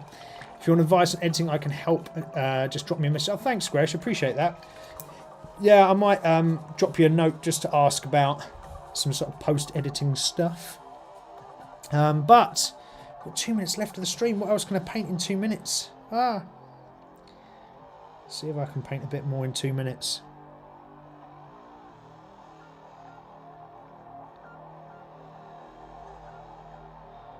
So we can drop this in here. You can see it's really thin, this paint, so it's sort of gliding in. But it's a little bit see-through, so it will need a second coat. But that's okay. And because the way we're doing this as well, we're doing this sort of creamy coloured first layer. The edges and the trim of this is going to be, I don't know, red or a gold or something probably. So it's okay if we go over the edges here.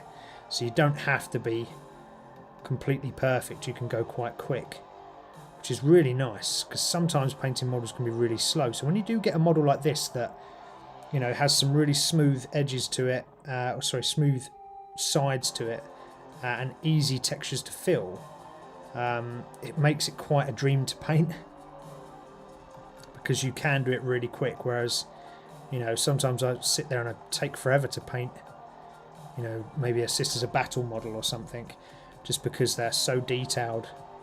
But this guy is nice to paint.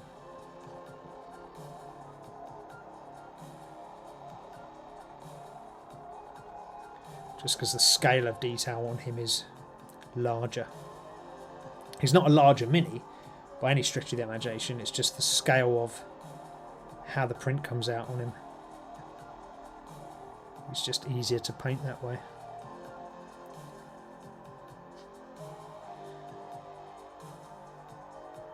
Actually, I think I went a bit too thick on that first coat. Yeah, I think I did. The second coat I'm putting on now is a bit thinner. I think I went a bit too thick on that first coat. But that's fine. Oh, sorry guys, kind of almost going out of the camera there. There we go.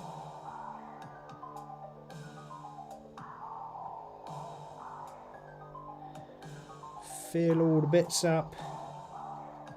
Slop that paint in there.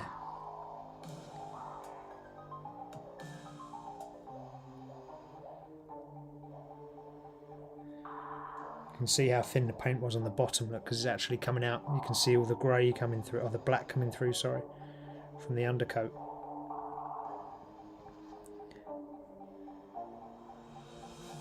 But that's okay. It'll actually, if we use a shading colour, it would actually look quite good, because it will give different tones. So once this dries, and if we put a shading colour over the top, it would look quite nice. It wouldn't be very thick at all.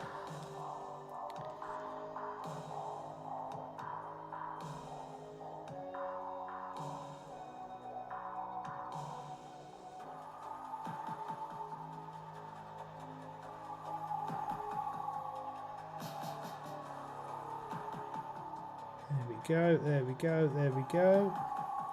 Alright, so there he is. There's our two models that we've done today.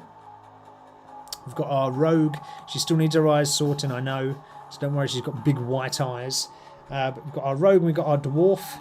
As part of our diorama that we're doing, let's change our camera back to our front view. Because that is the end of the stream, guys. That is it. We've finished the first stream of 2025.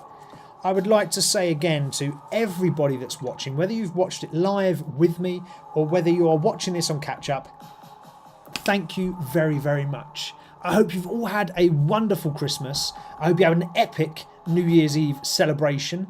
And I hope that you have an even better 2025 than it was 2024. May all your geeky dreams come true.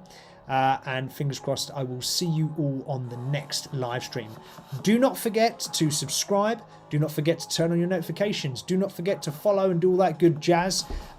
You will find the link tree in the information on the YouTube page that gives access to Instagram, to Twitch, to Patreon, to other bits and bobs. And you'll find all that on there. I haven't posted anything on Instagram yet. I know. Need to do that, but there is a page there, so do follow it. I will start to put stuff up, I promise. But in the meantime, make sure you share this amongst your friends. Get more geeks out there into Minis and Muscles. Let's make this space an awesome one. Anyway, have a wonderful weekend. Thank you again for joining me, Steve, here on Minis and Muscles, the place where the brawn meets the brush. It has been an absolute pleasure, as it always is, to speak to you. Thank you so much. I will speak to you all very, very soon. Thank you. Minis and muscles, we're heroes rise. The dying world's still mighty skies. Rushing ahead, we're power we fight. Strength that makes you night in the night. Where the brawn meets the brush. The story's told in this love imagination mode. With every stroke, adventures unfold. Minis and muscles, heart and soul.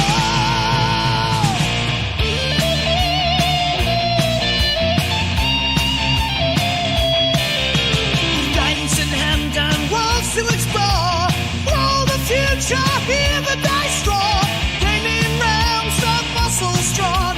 Together in this place where we belong. Golden spells, casting dreams until the dawn. Leveling up and the world to follow. With painted heroes shining bright. adventure in the